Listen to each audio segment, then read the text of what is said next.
Hello everyone, welcome back to my YouTube channel. तो guys, आज मैं आपके साथ कैलेंडर की कुछ ट्रिक्स शेयर करने जा रही हूँ जो क्वेश्चन आपके एग्ज़ाम्स में आते हैं, उन्हें आप कैसे इन ट्रिक्स के साथ इजीली सॉल्व कर सकते हैं। तो ये सारी चीज़ें आज हम इस वीडियो में डिस्कस करने जा रहे हैं। तो गाइस, फर्स्ट ऑफ ऑल आपको कैलेंडर में जो है क्या चीज़ें होती हैं, जैसे नॉर्मल ईयर है, लीप ईयर है, इनको कैसे हमें फाइंड करना है कि कौन सा ईयर नॉर्मल है, कौन सा ईयर लीप ईयर है। तो फर्स्ट है यहाँ पे मैं लिख देती हूँ नॉर्मल ईयर, और यहाँ पे मैं लिख रही हूँ लीप ईयर। अगर आपको मान लो मैंने यहाँ पे लिखा 2012, तो आपको कैसे पता करना है कि ये नॉर्मल ईयर है या फिर लीप ईयर है। तो जब भी आपने नॉर्मल ईयर और लीप ईयर को फाइंड करना है, तो उसके लिए आपको क्या करना होगा, इसे डिवाइड करना होगा 4 से लास्ट वाली 2 डिजिट्स को। तो जब आप इसे 12 से डिवाइड करेंगे तो आपका ये जो 2012 है वो आएगा लीप ईयर में। ठीक है। इसी के साथ ही गाइज कैसे आपको कौन सा कोड यूज़ करना है ताकि आप जान सकें कि जो मान लीजिए मैंने आपको बोल दिया कि 6 जनवरी 1986 को क्या दिन होगा। तो ये सारी चीज़ें फाइंड करने के लिए हमारे पास कोड होते हैं। कोड हमारे पास लीप ईयर का भी होता है, कोड हमारे पास नॉर्मल ईयर का भी होता है। तो गाइस, जैसे मैंने आपको बता दिया कि जो ये चीज़ है ये हमने फाइंड करनी है। जो डिविजिबल होगा 4 के साथ वो होगा लीप ईयर, जो नहीं होगा वो होगा नॉर्मल ईयर। तो अब मैं आपको बता देती हूँ कि अगर आपको फाइंड करना है कि कौन सी तारीख को कौन सा दिन है, तो उसके लिए आपको नॉर्मल ईयर के लिए जो कोड है वो याद रखना है 144025036146146। तो ये कोड है नॉर्मल ईयर का। ठीक है। तो यहाँ पे जो दूसरा कोड है हमारे पास वो आता है हमारे पास 03025036146। तो ये दोनों हमारे पास कोड है, ये लीप ईयर का है, ये नॉर्मल ईयर का है। तो आगे जाकर मैं आपको इसके क्वेश्चन भी करके दिखाऊंगी कि आपको जैसे मैं अभी आपको करके दिखा देती हूँ कि 14 मई 1985 को क्या दिन होगा। तो उसके लिए हमें क्या करना है, कैसे हमें इसको सॉल्व करना है। तो सबसे पहले हमें, जैसे मैंने आपको बता दिया कि सबसे पहले हमें ये डेट लेनी है 14।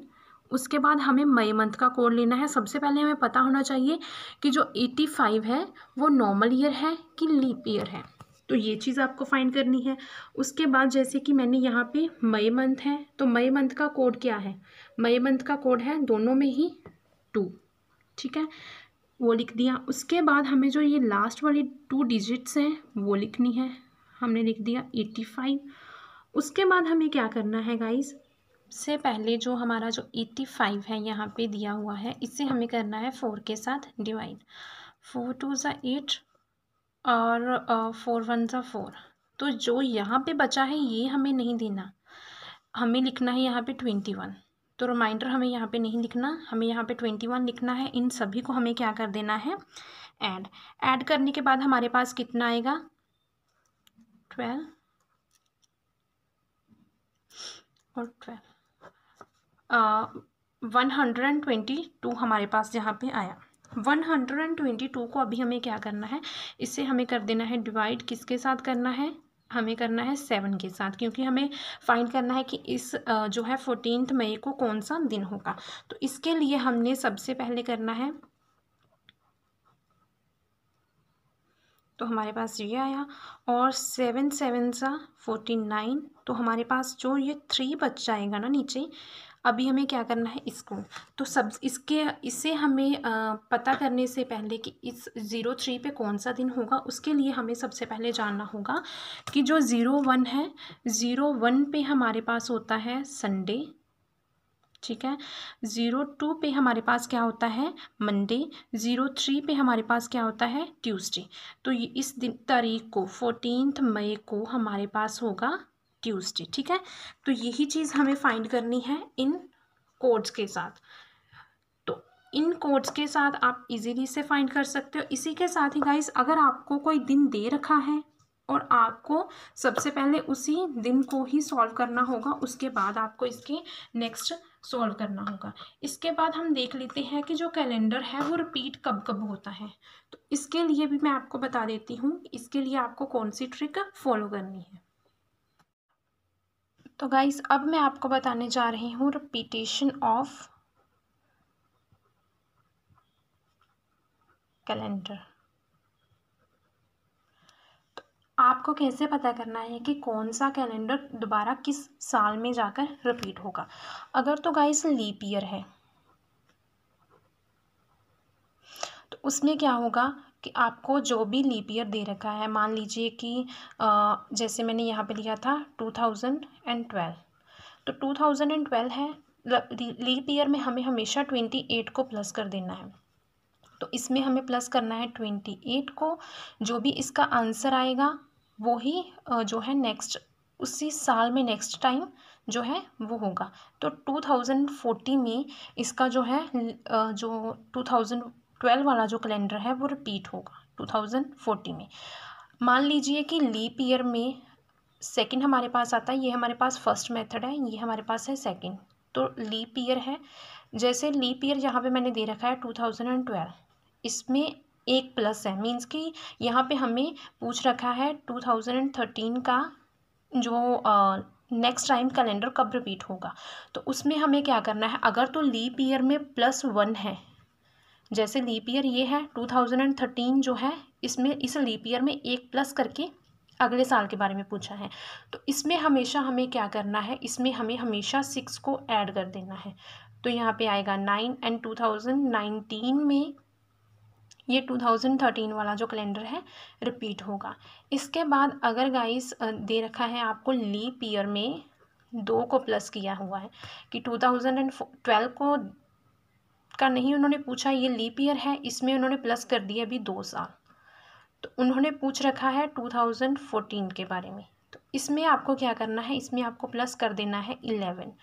तो 11 प्लस करने के बाद आपके पास आएगा 2025। तो 2025 में आपके पास नेक्स्ट टाइम जो है 2014 वाला ही कैलेंडर रिपीट होगा। इसके बाद जो गाइस मेरे पास एक और है कि जिसमें लीप ईयर में 3 प्लस किए होंगे, तो उसके लिए आपको क्या करना है, तो उसके लिए आपको करना है, तो मान लीजिए गाइस लीप ईयर में प्लस कर रखे हैं 3 साल, तो इसमें आपको क्या करना है, मान लीजिए 2012 दे रखा है, उन्होंने 3 इसमें प्लस कर दिए, 2015 बारी उन्होंने पूछ लिया कि ये 2015 वाला कैलेंडर कब रिपीट होगा। तो इसमें भी अगेन आपको 11 प्लस कर देना है, और ये आ गया हमारे पास 2026 में ये कैलेंडर फिर से रिपीट होगा। तो ये चीज़ आपको अच्छे से क्लियर हो गई होगी कि आपको कैसे जो है कैलेंडर की जो रिपीटेशन है वो कैसी होती है, और इनके लिए आपको क्या, अगर तो लीप ईयर के बारे में पूछ रखा है आपको 28 प्लस कर देनी है उसी साल में। अगर एक साल लीप ईयर के नेक्स्ट ईयर का पूछ रखा है आपको उसमें 6 ऐड कर देना है। अगर लीप ईयर में उन्होंने 2 प्लस करके 2 साल बाद का पूछ रखा है तो आपको 11, और अगर उन्होंने 3 साल बाद का पूछ रखा है तो आपको क्या करना है, इसमें 11 ऐड करके जो भी आपका आंसर होगा उसी साल में दोबारा से जो कैलेंडर है वो रिपीट होगा। तो गाइस जैसे मैंने आपको पिछली वाले जो है बताया था कि कौन सा, मान लीजिए कि 14 मई को आपको पूछ रखा है कि कौन सा दिन है, तो जो भी आपका रिमाइंडर आएगा उसके अकॉर्डिंग ही आपको दिन डिसाइड करना है।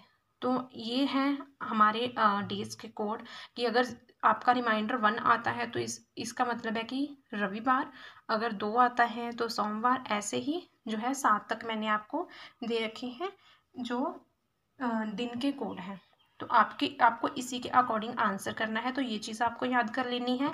इसी के साथ ही आपको इसमें से ये वाला कोड जो है ये याद कर लेना है, ये वाला कोड याद कर लेना है, और इसके बाद आपको याद करनी है ये वाली 26 ऐड करना है। 1 जो है, अगर लीप ईयर में 1 साल ऐड कर रखा है तो 6 ऐड करना है, अगर 2 साल और 3 साल ऐड कर रखे हैं तो आपको इसमें 11 ऐड कर देना है। तो इसी साल में हमारा कैलेंडर रिपीट होगा।